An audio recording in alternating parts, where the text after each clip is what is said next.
I pledge allegiance to the flag of the United States of America and to the republic for which it stands, one nation, under God, indivisible, with liberty and justice for all. Thank you. There's some other chairs up front here if anyone needs to sit in the hot seats. We're coming. All right. Hello. Hi, everyone. How are we doing? Okay, so the first order of business here is the minutes from the Tuesday, May 27th meeting. Any questions, comments, changes? I have none. I'll make a motion that we approve the minutes as written for the May 27th regular meeting. I'll second that. All in favor? Aye. Aye. Sign, please. And the next is our June 2nd meeting minutes, which was a short abbreviated minute. Any questions? Right. I have none. I will make a motion to approve the Monday, June 2nd minutes. Second? All in favor? Aye. Aye. Thank you.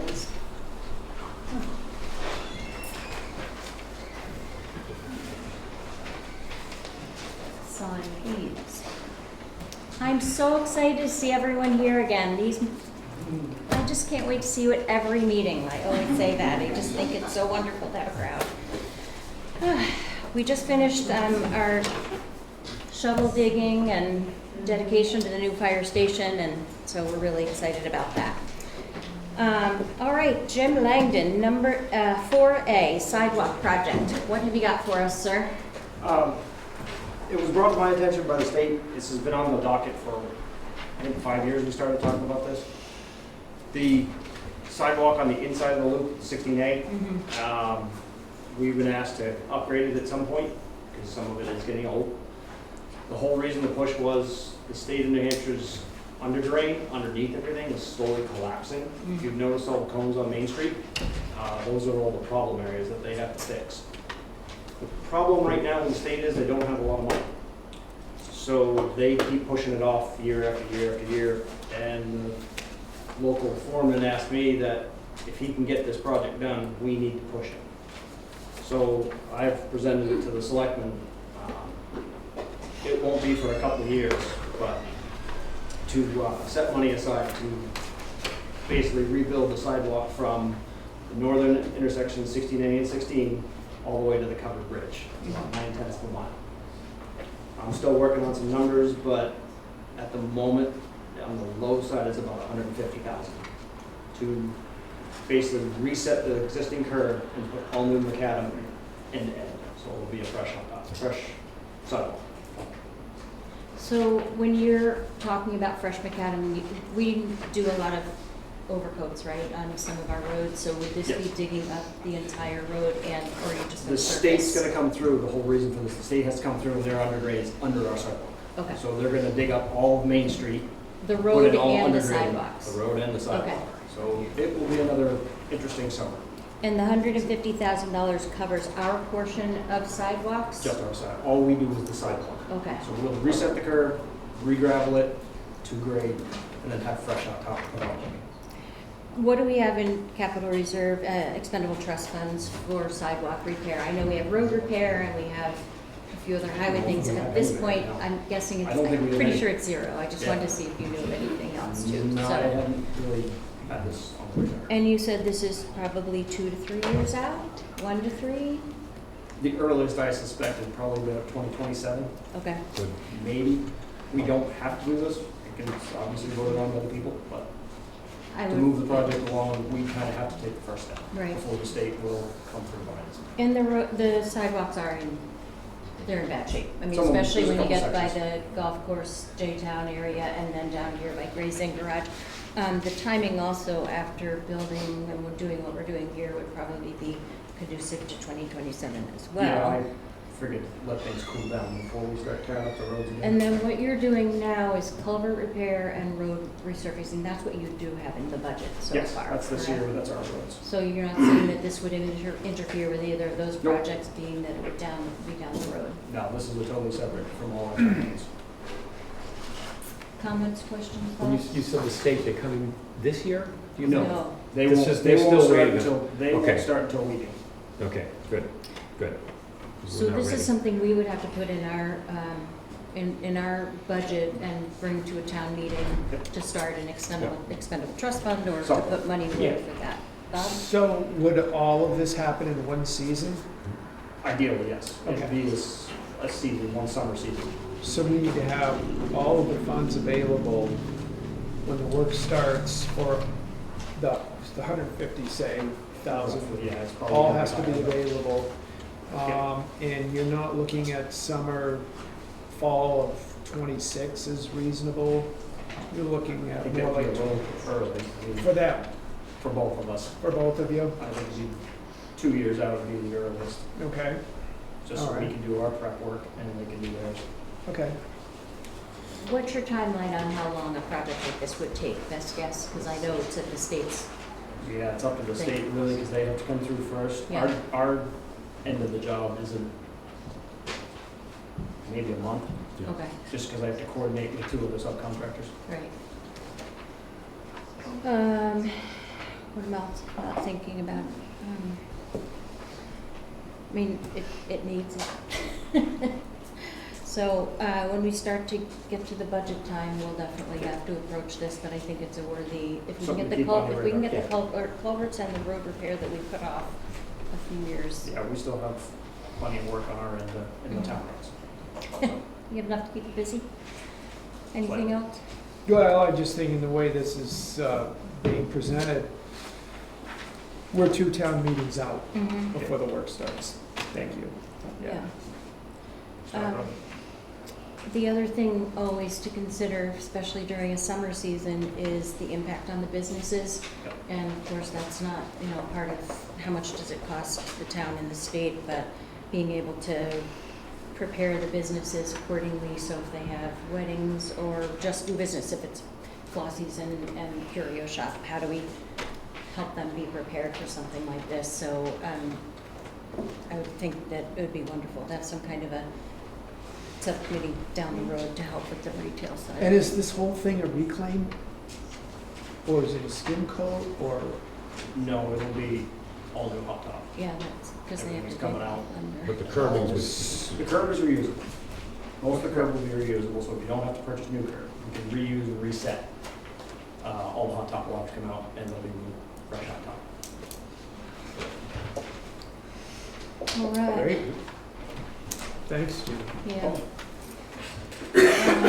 And then the next is a pole license application, and this is for Fidium to install conduit, fiber optic conduit at Cameron Drive. So there are several different utility boxes that they're hitting, and there's maps here. Did you also need to see anything around here, or are you good with it? I see, they come to my house, they would try and. Yes. you know, This so- is just the Cameron Drive location, Yeah.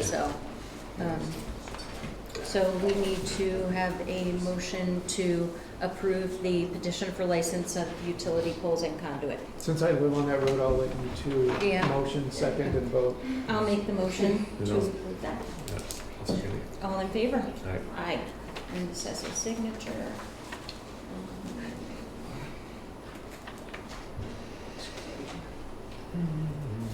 There is a section that Jim has to fill out as Okay, well, so. that's right, that's and right. he met with them today. Okay.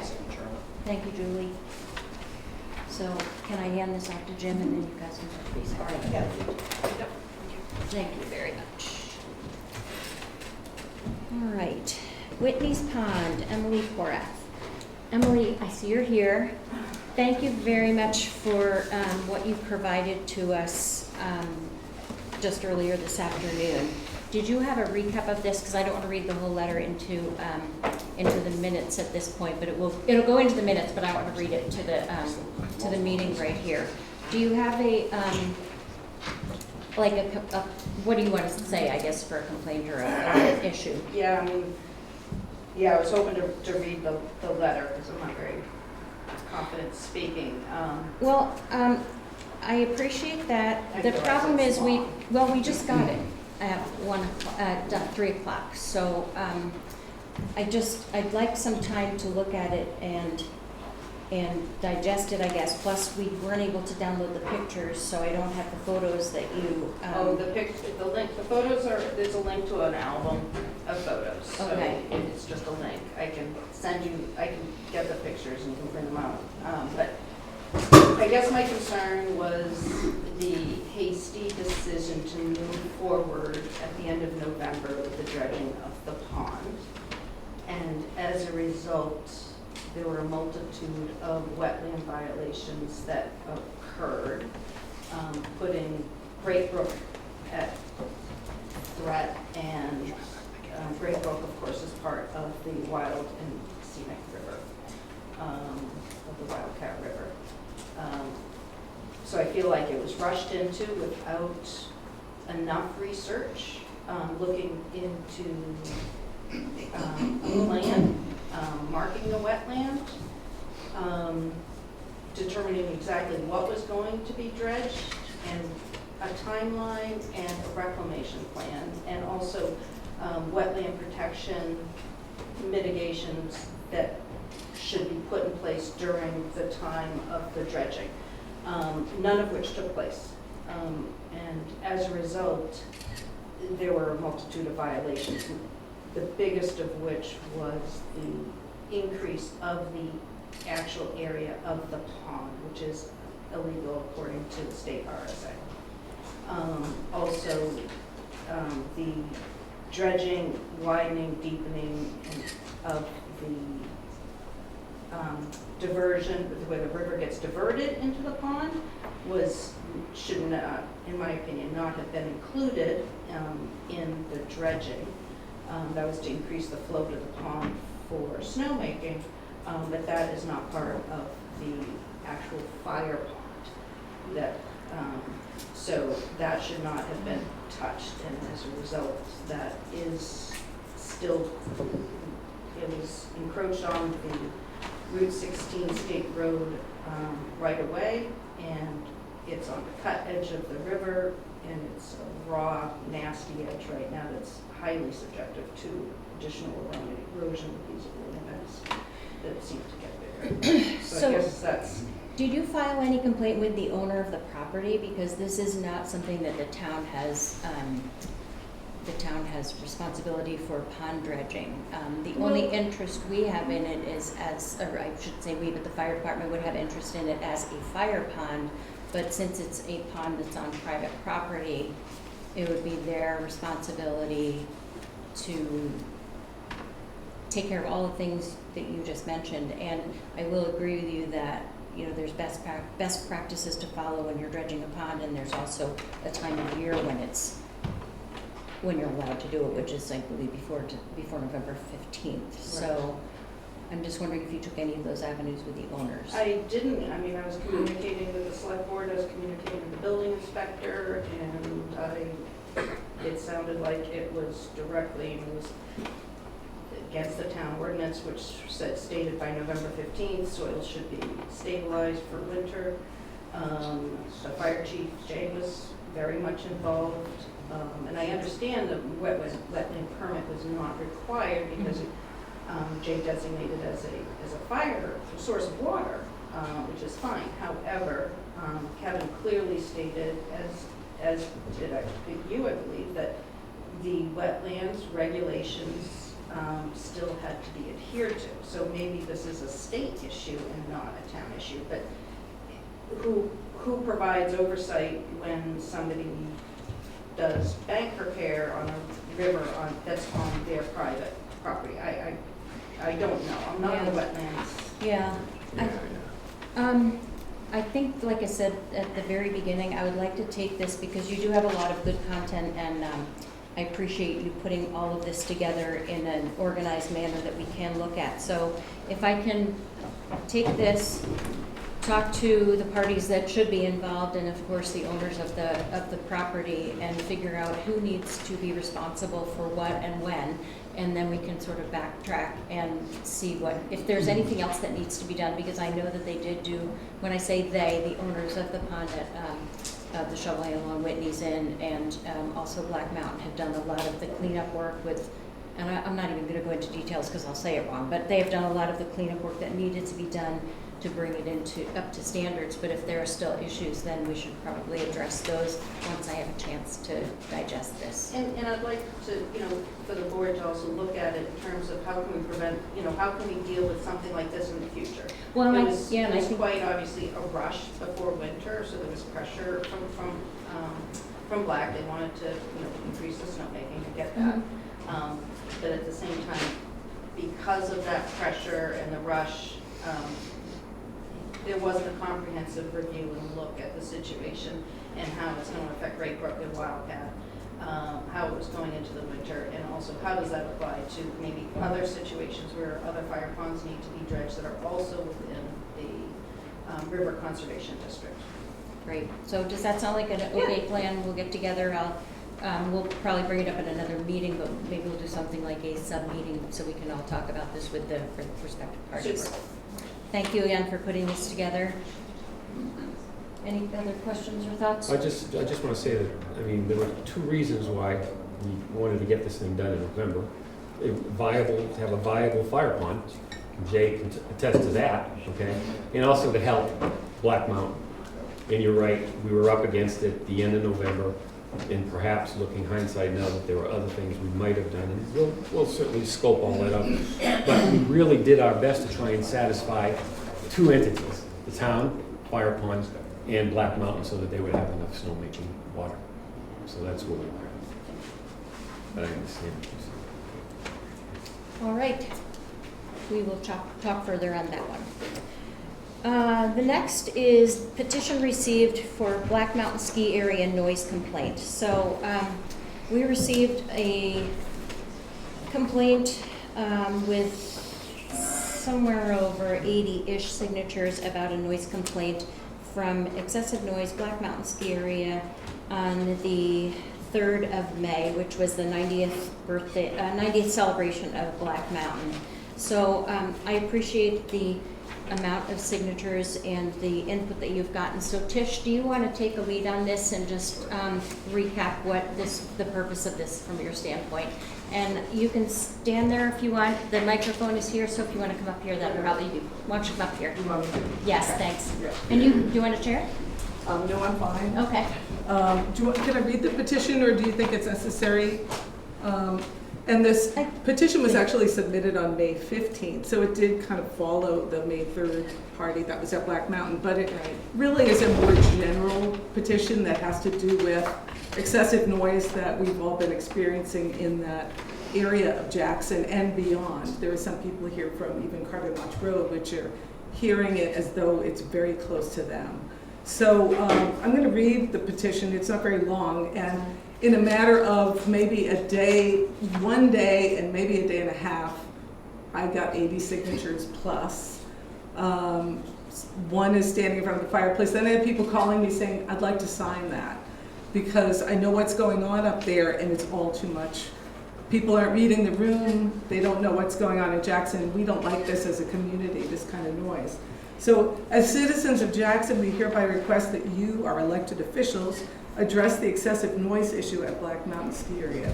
We would like the owners and operators of the Black Mountain Ski Area to acknowledge that they are located in a rural residential community, and the consistent loud music and noise is a disturbance to the peace of our community. We respectfully ask you that you require them to accommodate our right to a peaceful existence. Many of us have lived alongside Black Mountain for decades and have not experienced this disturbance in the past. We feel it's unnecessary to play music at such high volume as is played, and also unnecessary to play music at this higher elevation and what sounds like a blasting horn or whistle. In addition to the music, the fireworks are disturbing our animals, including dogs, cows, horses, birds. Also, it's well documented that the fireworks are traumatizing to those who experience PTSD, and we ask that this factor be considered when approving such activities. Many of us have been reluctant to speak out as we're pleased and excited that Black Mountain Ski Area is experiencing a revival, but we feel the noise and disturbance should not occur at the expense of our peaceful enjoyment of our property, neighborhood, and community. By signing below, we respectfully ask you, the Selectmen of Jackson, to address this issue as soon as possible. I want to mention a couple of things that people specifically said. I love to climb up Doublehead Mountain. I go up there, I get to the top, I can hear music, I can make out every word to every song that's being played on Black Mountain. That it's disturbing the birds, that somebody was tapping the trees at our house, came up to collect the sap and said, it sounds like the band's in your front yard, the music. And that a lot of people wear headphones when they ski. Why do they need to play it so loud? I ski by with my helmet on and it hurts my ears when I ski by the speakers.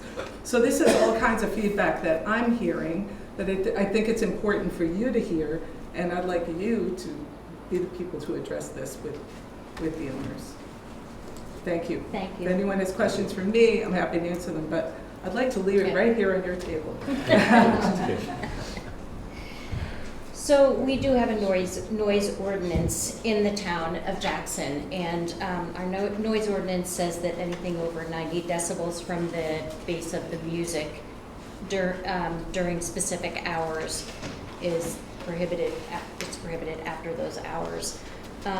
So there's some probably gaps in what our noise ordinance says today, and I think that we don't like to make changes because of one person or one event, but one person or one event can also make us very aware of gaps that we have in some of our ordinances. For instance, we don't have a special event license. Now, we haven't really needed one in the past, but we really should have one that makes sure that there's consistency. We have many venues in our town that have special events all the time, like weddings and now concerts and things, but we don't have something that is specific to say that if it's in a rural residential district, we have these rules, and if it's in an outdoor music festival, then it has to be, how do you measure the decibels, etc. So I truly appreciate the fact that it is a disturbance and it's noise. What we do love is Black Mountain, and I think that I have heard so many folks positively say how everyone wants Black Mountain to survive and to exist in our community. And I think that's why there's so many people at this meeting. It's not that we want to shut down the mountain. We don't want things to change that way. But we want it to be a respectable neighborhood mountain that it's always been. So any comments before I make a suggestion? Well, I'll chime in to say, yeah, I love Black. I love the entire community. I love the neighborhood up there. I used to live on Mountain View Drive, and I love my time up there, and I can appreciate some of the things that Tish has shared as well. The teeth that the select board has always had in the past has been that outdoor music that is amplified came to us as part of a liquor license extension request. And it came to a head in something like 2017 when we had a vendor who was, blaring across the Glen. And that's when up around the area of the upper golf course, Eagle Mountain. And lo and behold, if you lived on Sugar Hill Lake, if you lived on Cameron Drive, you were practically right in the middle of the dance floor. I get it. So we crafted the liquor license extension with three things in mind. Amplified music would be under a tent, and the sidewalls would be down the entire time that music was being played.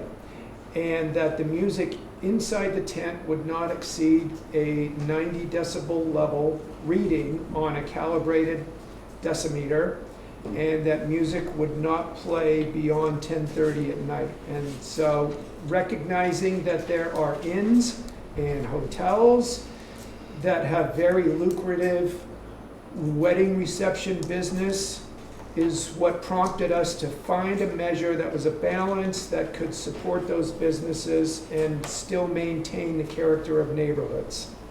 And so that didn't happen with Black.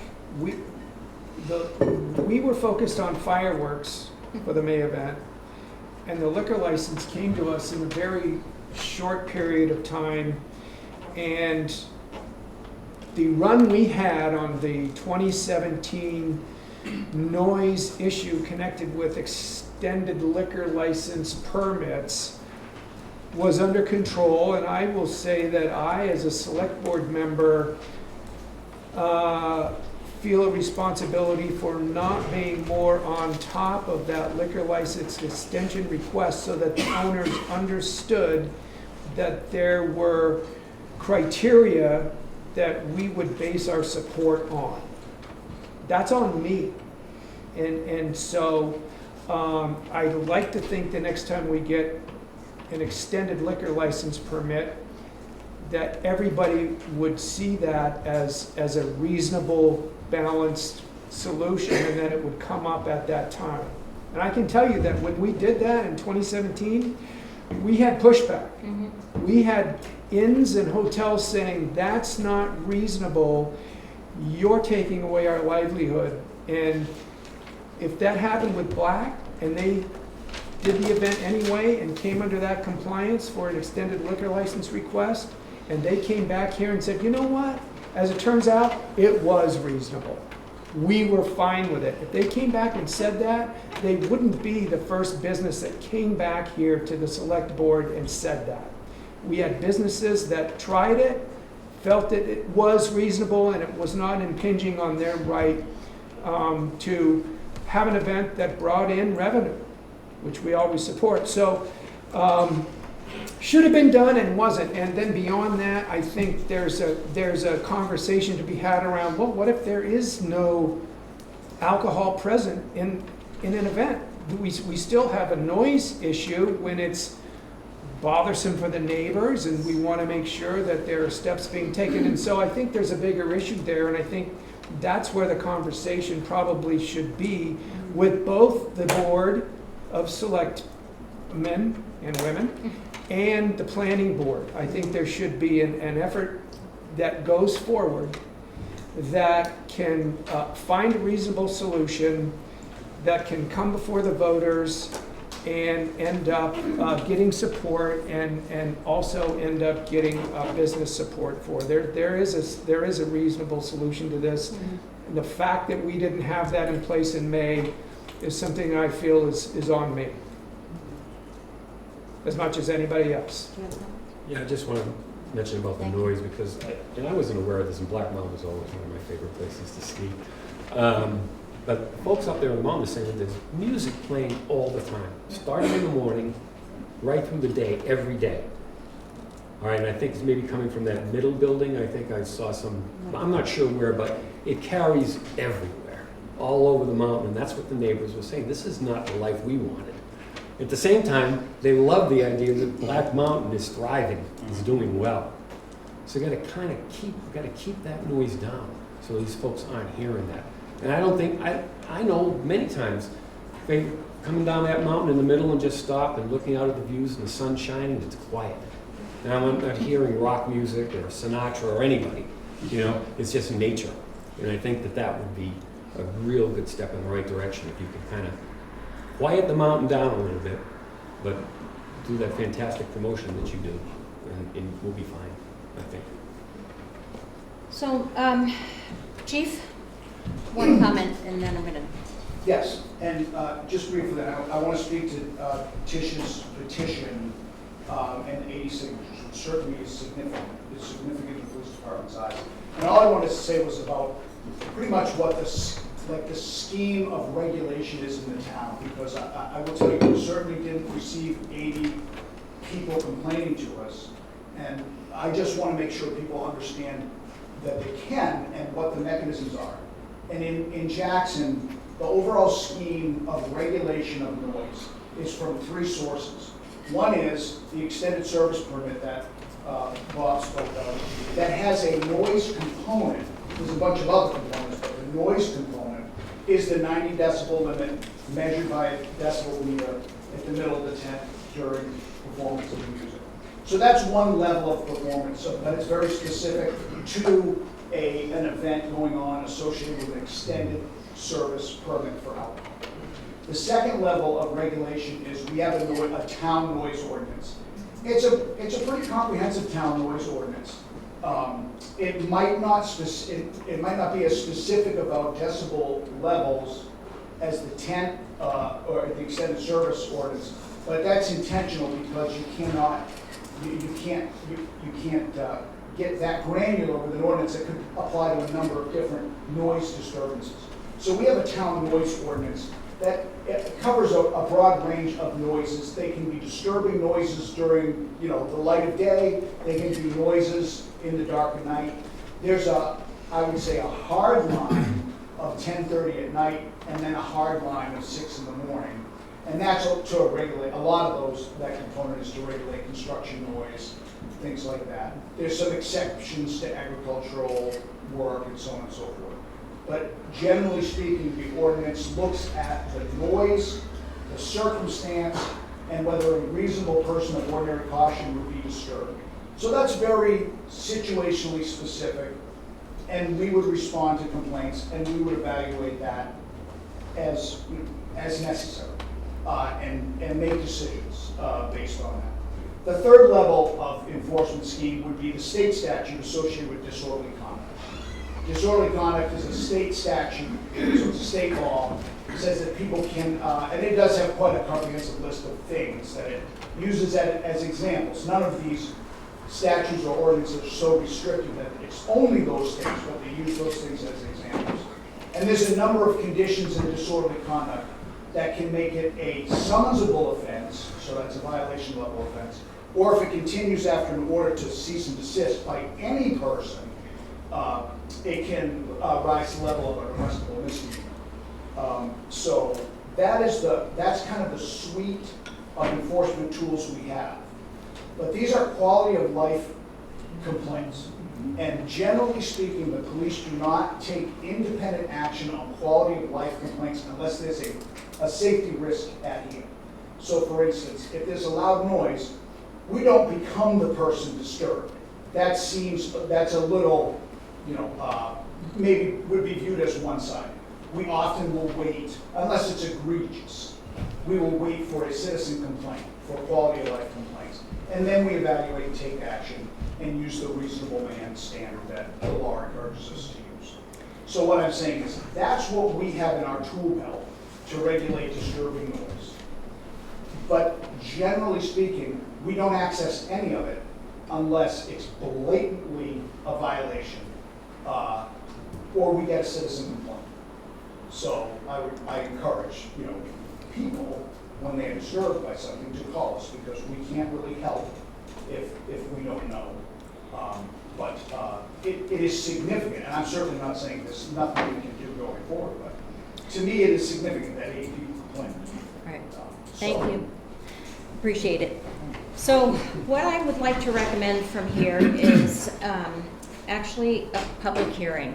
And I think what we need to do is we need to reevaluate as a town our noise ordinance and our extended liquor license and how those work hand in hand, but also need to be separate for certain things. And this isn't going to change overnight, folks. It's going to be something that we will be bringing to the next town meeting to vote on to make changes or add new ordinances. And the other thing is a special event permit, because we are going to have circumstances that warrant that permit in the future. We have some examples from other towns that we can start basing things off of, but I think that starting with that, listening to what the issues are that maybe are lacking or need to be tightened up, or that we're doing really well, can be heard by the public, and also just to make sure that everyone in town that's providing a service to people through a business or entertainment or whatever, we're doing it right. Because like Bob said, we have a lot of businesses that run a lot of special events in this town and that make this town successful. We're not trying to put those businesses out of business, but we also want to be good neighbors. And I think we've always talked about the good neighbor fact and making sure that folks are happy. Chief did bring up the fact that if you have a complain to the police at the moment, and they can have definite facts versus not in lieu of a petition, but at the moment, if you have a complaint, and we've talked about this before, people make noise, houses don't, you know, so if you have a complaint, then it's worthy of documenting at that point. But I think we need to tighten up and review what we have in place and in our toolbox. So I appreciate all the folks that live in the rural residential district, because Black Mountain is in a rural residential district, try saying that. So that makes it different. It's not somewhere that's far away from other houses, so you're going to have a lot of folks in that area. But I think that we just need to be aware of everything. If you have any events coming forward, we can discuss them ahead of time as much as possible, like we have done in the past, and make sure we, you know, can hopefully work in the sandbox together. Eric? We have a couple things to say. So I appreciate the chief's perspective on what is significant. We had 38,000 individual human visits this year at Black Mountain. 38,000.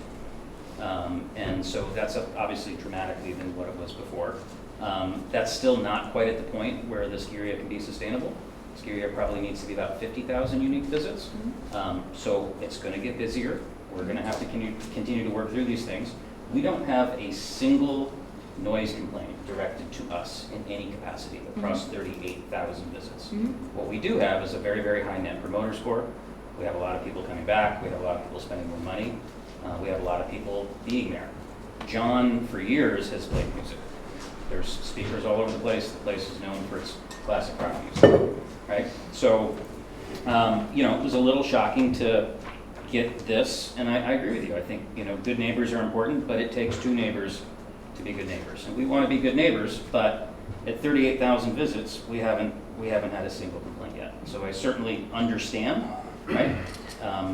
There was one piece, I think, brought up by Dean's wife at the last meeting that said, you know, there's music and we understand that. And she actually said, we're okay with that. We just, you know, we don't want the fireworks, right? So there's a lot of things that I think we do need to work through there, but it has to be a sustainable business. Black Mountain's been around for 90 years. Yep.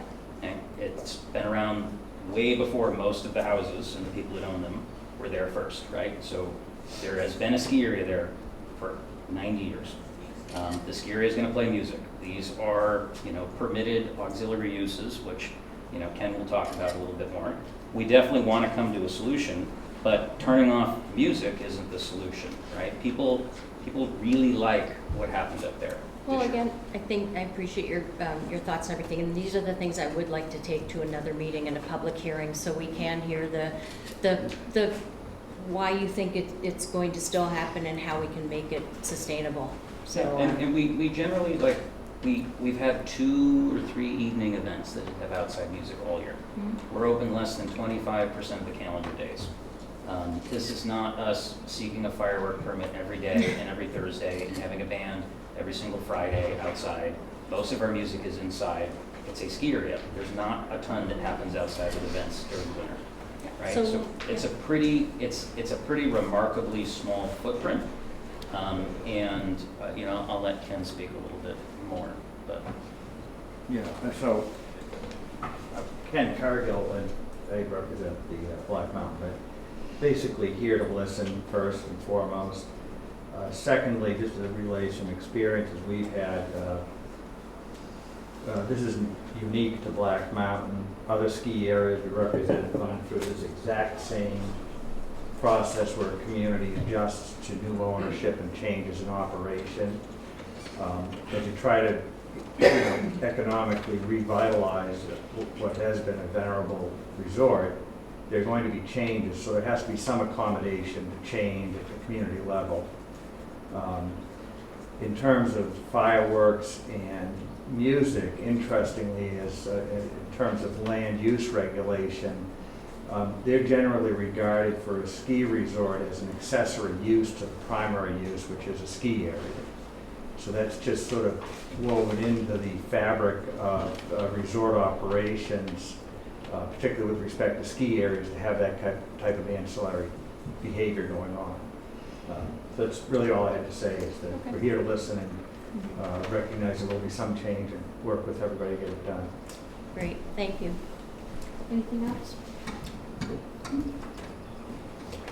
I think if we're going to have a public hearing, it'd probably be a great idea for you to communicate with our planning board chair and invite them to it. I think an Will do, of ordinance course. could be something that could be done by both the boards at the same time, and seeking input from all business owners in town and people of concern, so that we can craft something that feels fair and balanced and right, and you know, allows businesses to thrive, allows neighborhoods to still have their same feel and not be excessively disturbed. I think a big problem with a lot of this non-liquor license extension language is it's all subjective.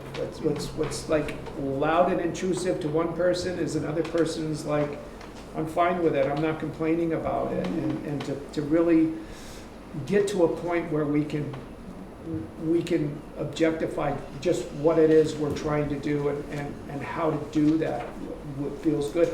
And, you know, the public hearing may have us taking action as a joint board, along with business input, along with community input, so that we can get everybody involved that thinks that they can help us craft a solution.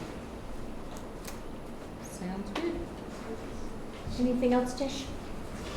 Well, I guess, you know, we've been living here for almost 30 years and more. And we knew the Fisheras, and they were playing music, and we never had a problem with it. When the wind was blowing a certain way, we'd hear it. It was always fine. It is so much louder now. It is a whole different scene. And I understand 38,000 people who are skiing there would not complain about it. I wouldn't complain about it were I skiing there. But talking about your neighbors and just looking for some mutual respect. I honestly would not complain during the season. I was happy the mountain was having a revival. I was thrilled that, you know, they're treating the kids the same way at the grammar school. There's so much good going on. And what I'd like to see is, we get it. Okay, we're gonna tone it down. That's not gonna affect our business. Playing music so loud, I don't think is gonna affect your music if you turn it down, but we can talk at a meeting. All right, thank you. All right, we are going to move on, and I appreciate everyone being here. We'll hear from everyone else at the public hearing. All right, I don't think we need to make a motion for anything on that note, so thank you very much for being here. Appreciate it. Thanks for coming. Appreciate you guys. You don't mean that. Every Tuesday. What is it, the first Tuesday, second Tuesday? Second and fourth, second and third, fourth, yeah. Okay. Oh, well, that, Thanks, Jim. Would that be like a month, more than a month? yeah, probably, but I can't say for sure, but the next meeting is the 24th of June. It's on the Tuesday, agenda. means Wednesday, would be ready. All right, folks. We'll let you know where. I would. All right, I'm going to move on to 4E. All right, folks.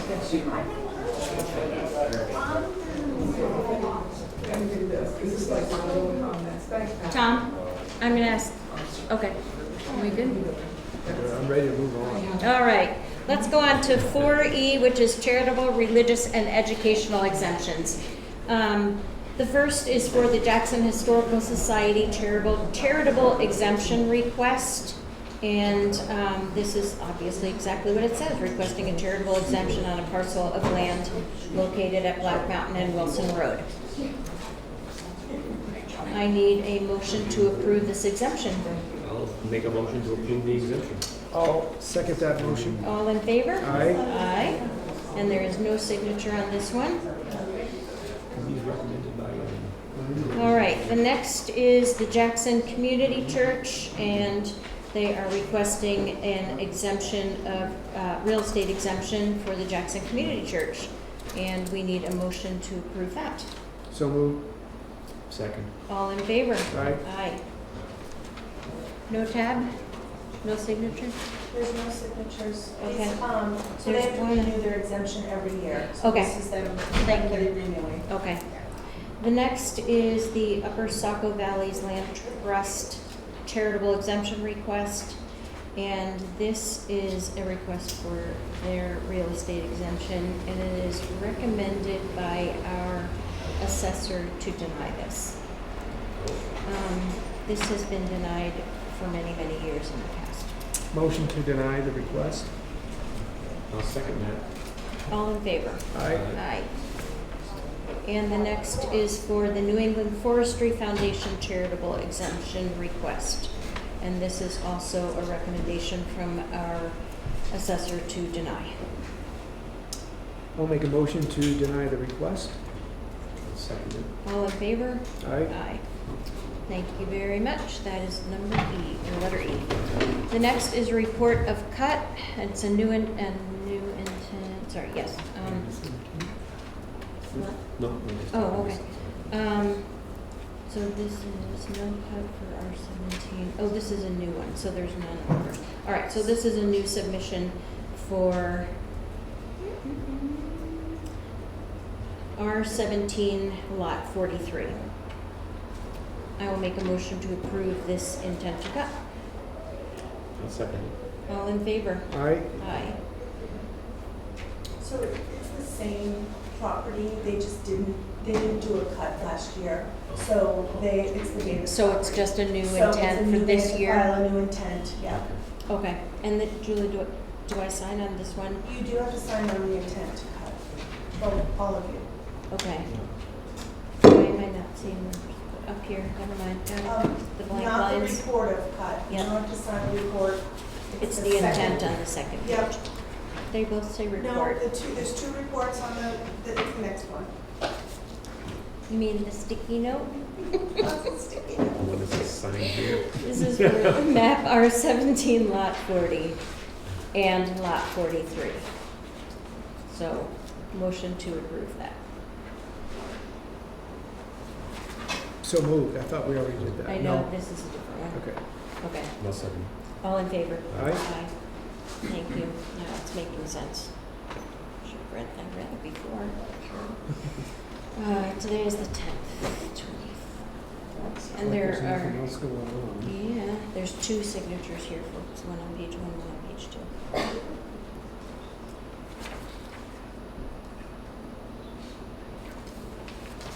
One and 2.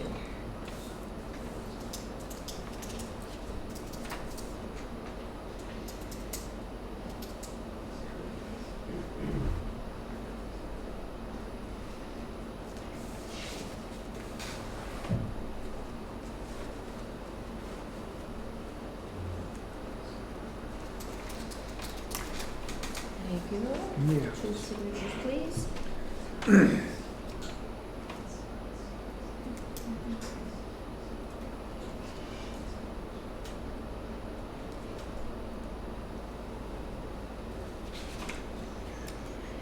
All right, the next is an appointment form. So there is a vacancy on our board for an assistant moderator in Jackson. So this is to appoint Peter McGlynn as the assistant moderator for the town of Jackson. And actually, this is, we'll make a motion, and then Peter, after the meeting, can sign the, take the oath and sign. No? He'll take the oath with Karen. With Karen? I Yeah, want to so- do it. Just What's kidding. that? No, he can't. Okay. Where is he? Peter, are you here? No. No? Okay. So Jared Dougherty, Recommended Peter. Okay. And actually, he's been working with him for the Yes. last couple of months or so. So I will make a motion to to appoint Peter McGlynn as our assistant moderator. I'll second that. All in favor? Aye. Aye. Great addition. Sign please, Bob.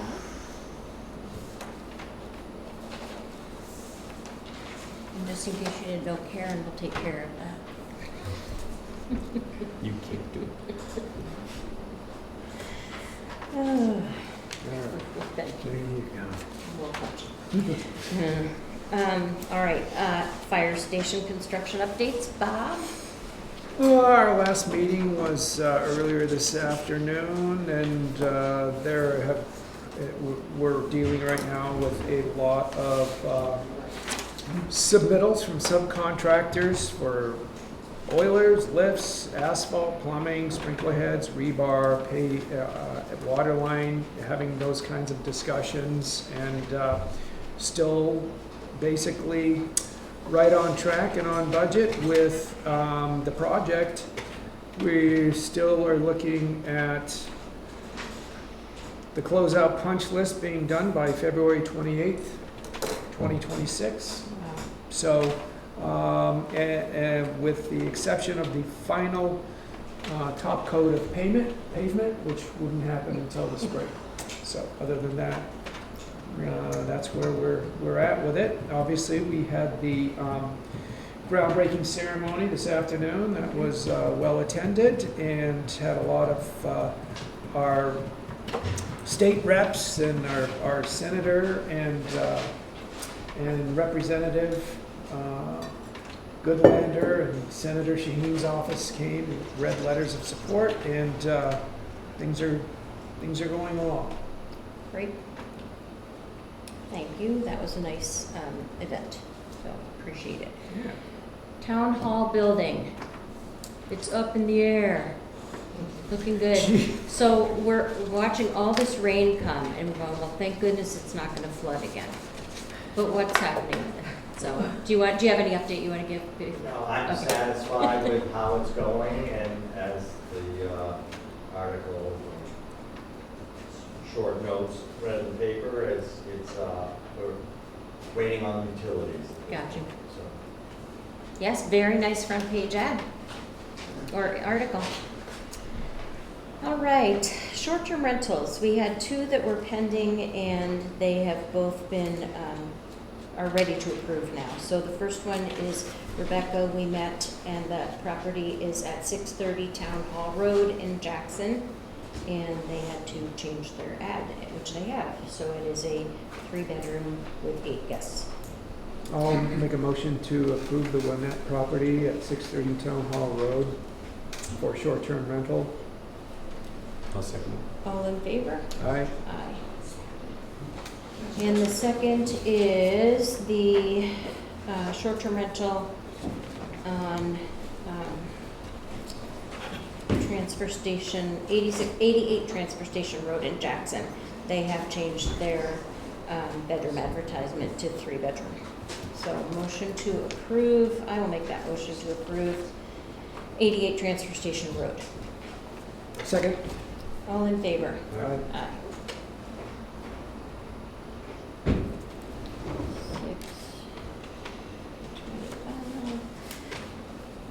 Kevin, anything of interest on our building and driveway permits? No, all good. All right, That's straightforward. thank you. Yes? Yeah, before we move off of short-term rentals, the issue where the people are coming forward still with kind of this grandfather type of request when they fill out an application. They're few and far between, but they still do happen. And for someone to claim that they should be grandfathered in as a short-term rental, when that grandfather process happened years ago, is something I'd like to have cleaned up. We've talked about that a little bit. I don't Yes. even know what the steps are, but I think everybody who has a legitimate right to claim they were grandfathered, they should be grandfathered in. In other words, be able to use their property as a short-term rental year-round without the current 30-day restriction for use. I think I'd like to sunset that, and I don't know how. I think that the ordinance has to change, the wording in the ordinance will have to change. I think Jason, Dennis wanted to look at that, and then we can change the application. Would that go through the planning board then originally, Yeah, since they- the ordinance Yes, originates through that? Yeah, I think it's like 4.4.6 Yeah. is the section that has that grandfathering in. Okay. And then we would need to change the application. Well, I know the conversations we've had at the planning board meeting has the planning board, supportive of that change. And it is something that I kind of am recognized a year ago that once, and they tightened up some of their short-term rental language in that ordinance. That unfortunately didn't happen, certainly can. And when it does, and they vote to support changing that ordinance, even though it needs to come in front of the voters at the annual meeting for final approval, once they vote to make that change is in effect, even before the annual meeting. So I think that I'd like to see that happen, and so,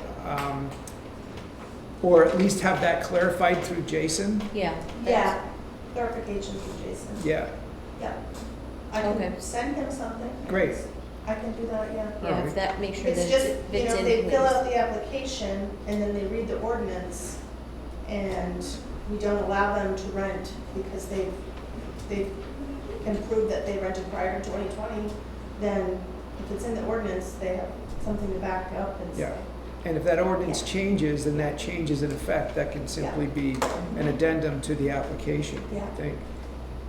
Okay, so yeah, if you could Yeah, run that by Jason, I will. and then if we have to do it through a Florida change, that will be forthcoming.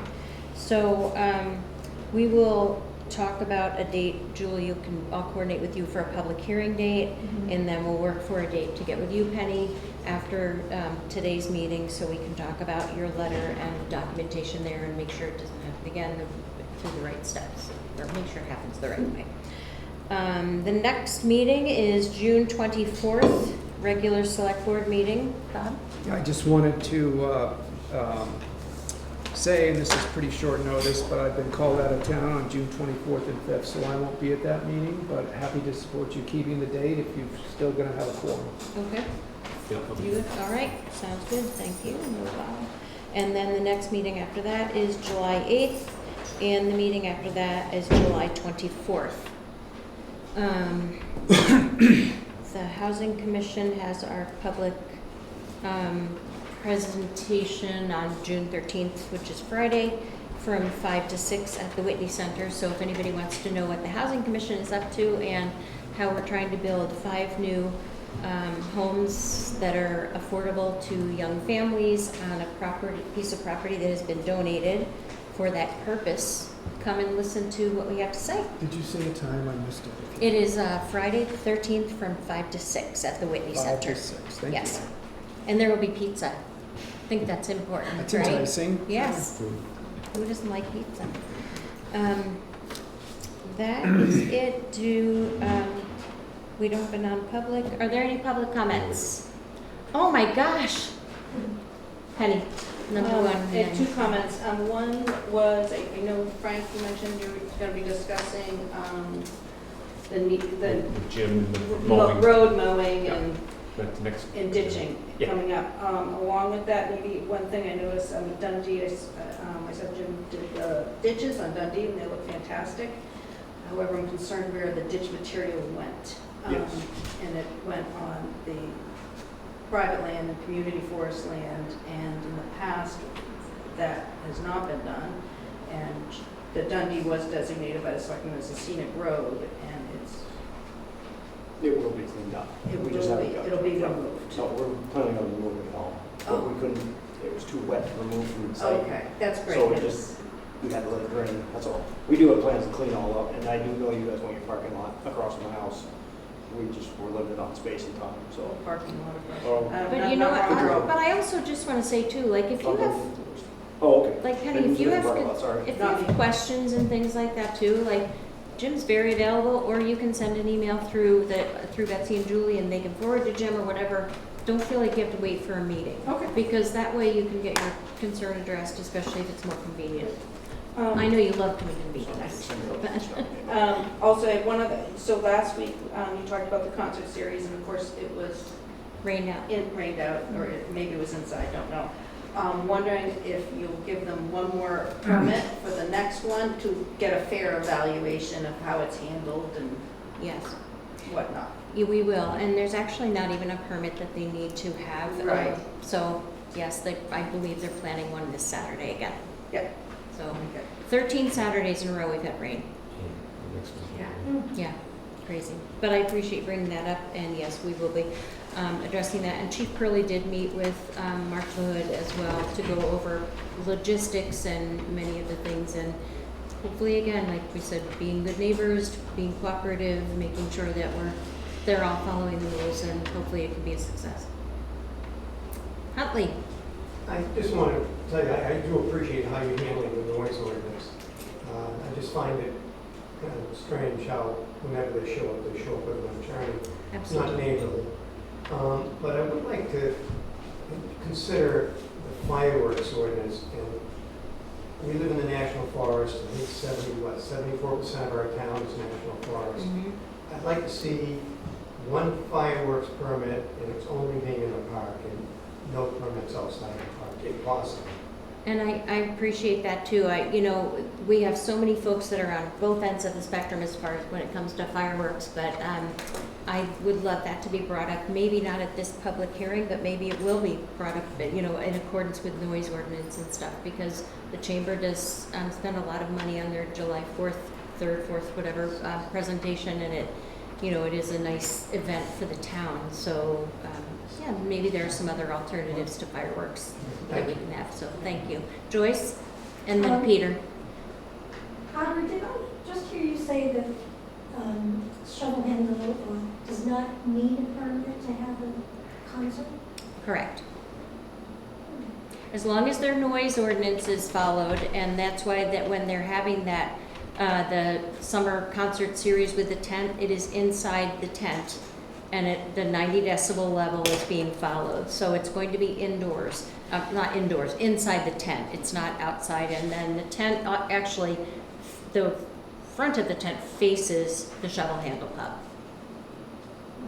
Toward your house.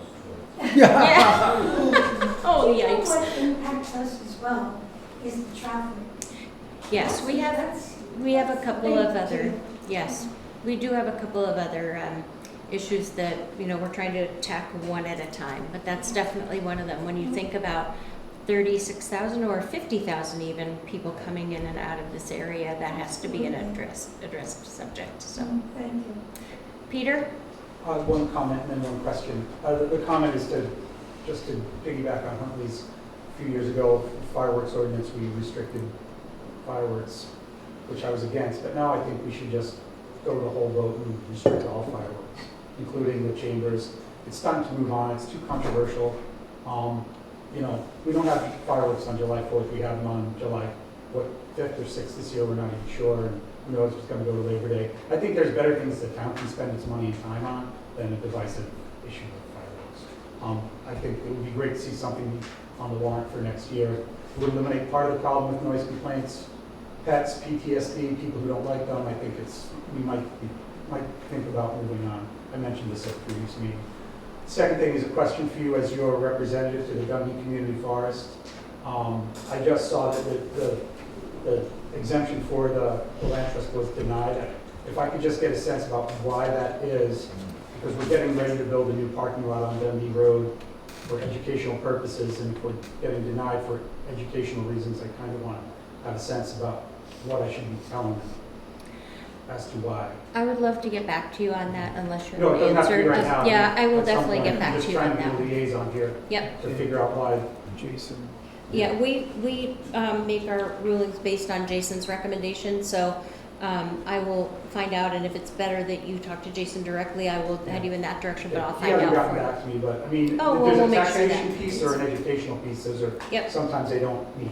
Yep, So, thank you. I'll touch base with you after this Okay, on great. that part of it. Thank you. Jason, Paul, and Peter. And, yes, Yes, Norman Benoit, 43 Balsam Drive. As you know, the voters agreed to put teeth in the site disturbance ordinance. I just wanted to make you aware that there's really no activity, construction-wise or otherwise, on the property across from us. We're very concerned with the slope.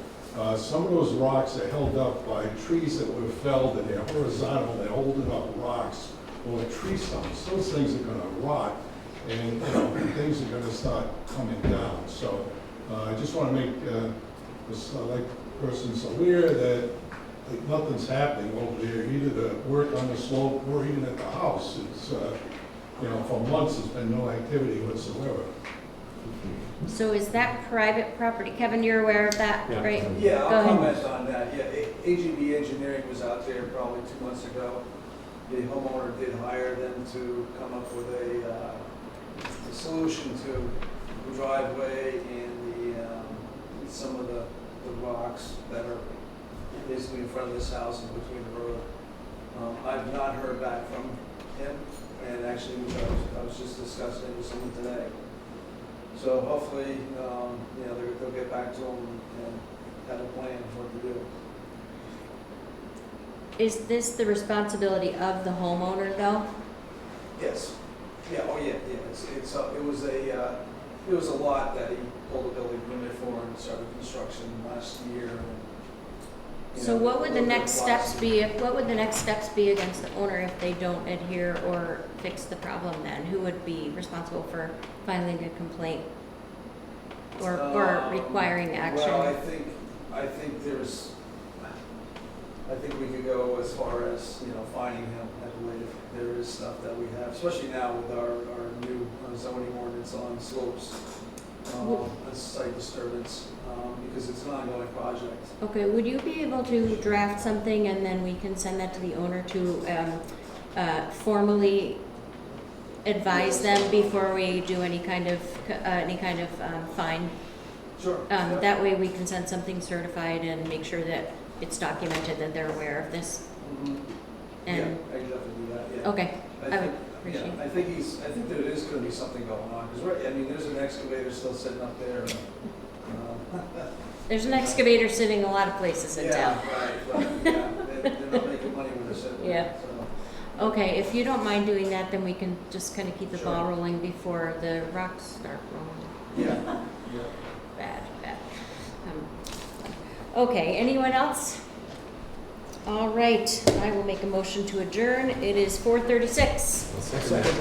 All in favor? Aye. Thank you, everyone. I appreciate it.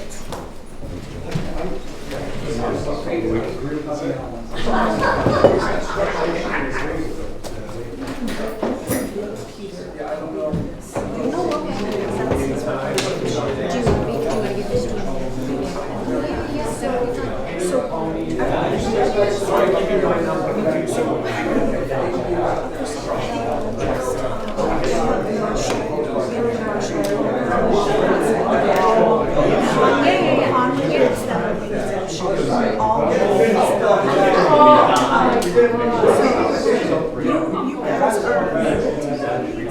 Right, up to you. Jason just recommends not because they don't have their chairs in yet. They don't. The exemption once they build the parking lot and the interface. That's not what I meant. Okay, that makes more sense to me. Okay,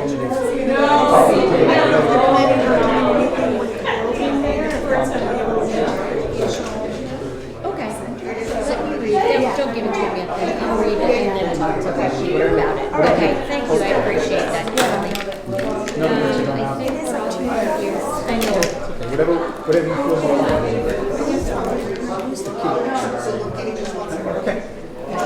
Do I press stop? Oh, Jim gave me that.